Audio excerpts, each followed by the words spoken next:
this experience isn't all about the caregiver, it's about the patient. You realize very quickly you have a role to play.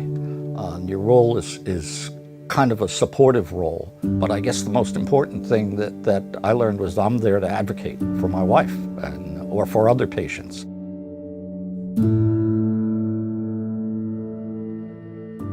In 2004, we were preparing to move here. Things were very exciting. Professionally, I was in my second or third year as a vice principal in a middle school. Life was good. About 6 months after we moved here to this neighborhood, Pat suddenly got sick. She developed bronchitis, we thought. Started noticing I was uncomfortable, slight weight gain. I worked in a 3-story middle school. I wasn't comfortable running up to the 3rd floor to answer a page or a call. And it was just subtle changes that I noticed. The doctor was treating her for what he thought initially was bronchitis and put her on some antibiotics. And over a weekend early in March, she went into heart failure. After they dealt with the heart failure, they said, you need a stress test. And when they did the stress test, they found the tumor on her bronchus. The pulmonologist said, you have a very rare form of cancer called a neuroendocrine tumor, carcinoid, and it needs to come out.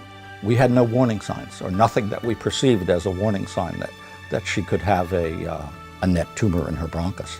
I kind of backed away from the diagnosis and refocused myself on what needed to be done. Fortunately, Chuck became the researcher.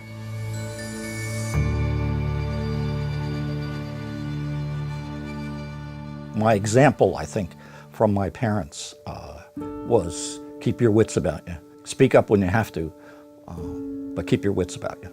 And do what you have to do when you have to do it. I was a special agent for 29 years for the federal government. One of the things you learn in federal law enforcement is not to jump to conclusions. To really listen and to listen carefully, to try and learn everything you can from what people tell you without necessarily jumping to any conclusions of your own. Thinking back over when we got the diagnosis, my reaction was, oh, okay, this is something we have to deal with. This is very serious. But I really did not understand all of the implications of both the terminology as well as what this would mean for the rest of my life. I kind of backed away from the diagnosis and refocused myself on what needed to be done. Fortunately, Chuck became the researcher from that moment on. I think probably even before that, he was trying to figure out what was going on. Having a sense, particularly in hindsight, that he knew a lot more than I certainly knew, and he would tell me things to answer questions, but he didn't overwhelm me with all the information that was available in 2005. When Pat was initially diagnosed, I was shocked, and you're frightened. You know, what's going to happen? You would never want to lose a partner. You would never want to see your children lose their mother. And that's really heavy, and you have to, especially when somebody out of the blue goes into heart failure. The tendency can be to panic. I don't know why I didn't panic, but I didn't.